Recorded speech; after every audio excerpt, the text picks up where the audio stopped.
Diary शब्द अंग्रेजी भाषा का है। डायरी के लिए हिंदी में दैनंदिनी, दैनिकी आदि शब्दों का प्रयोग किया जाता है। डायरी में निजी जीवन में प्रतिदिन घटित घटनाओं का लेखा जोखा रखा जाता है। डायरी के पढ़ने से किसी व्यक्ति के जीवन में घटित घटनाओं, कार्यों या तथ्यों की जानकारी प्राप्त होती है।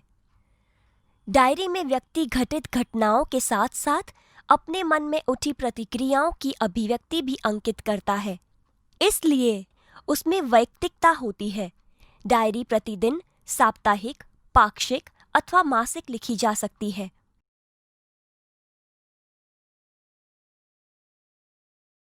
डायरी लेखन की विशेषताएं। डायरी लेखन में निम्नलिखित गुण होने आवश्यक हैं। क. डायरी लेखन में क्रमबद्धता हो। ख. इसमें लिखा गया विवरण संक्षिप्त, सारगर्भित तथा वास्तविक हो। ग. डायरी लेखन में स्थान, तिथि, घटना या तथ्य का स्पष्ट रूप से उल्लेख होना आवश्यक है। घ.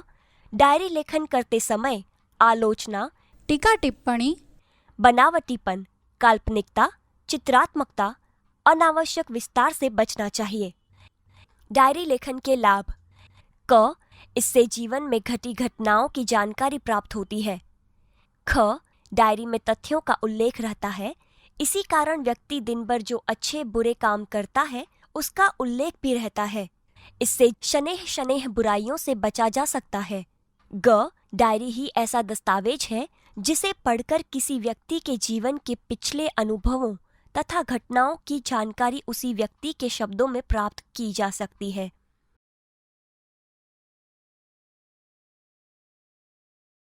एक, अपने नए विद्यालय के पहले दिन की घटनाओं को अपनी डायरी में लिखिए। 7 अगस्त 2010, जामनगर। आज नए विद्यालय में मेरा पहला दिन था। मन में विभिन्न प्रकार के विचारों की उथल-पुथल चल रही थी तथा अनेक अनजानी आशंकाएं अनायास ही मुझे डरा रही थी। 9 बजे पिताजी के साथ अपने नए विद्यालय आदर्श मंदिर में पहुंचा। प्रधानाचार्य कक्ष में जाने पर उन्होंने मुझे कुछ प्रश्न किए, जिनके उत्तर मैंने दे दिए। मेरे उत्तरों से वे संतुष्ट नजर आए। उन्होंने मुझे प्रवेश के लिए निर्धारित फॉर्म दे दिया। मन को राहत मिली। थोड़ी ही देर में शुल्क आदि जमा करवाने के बाद मैं अपनी नई कक्षा में पहुंच गया। अपने नए दोस्तों, अध्यापक और आचार्य से मिलकर ऐसा नहीं लगा कि मैं नए विद्यालय में आ गया हूं।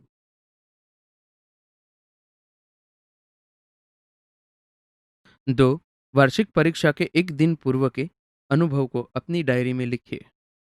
5 अप्रैल 2012, राजकोट। कल वार्षिक परीक्षा का पहला दिन है। रात्रि के 1 बज गए हैं, परंतु नींद नहीं आ रही। कल विज्ञान और टेक्नोलॉजी विषय की परीक्षा है। यद्यपि सब कुछ दोहरा लिया है, तथापि मन में अजीब सा भय है। अचानक पिताजी मेरे कमरे में आए।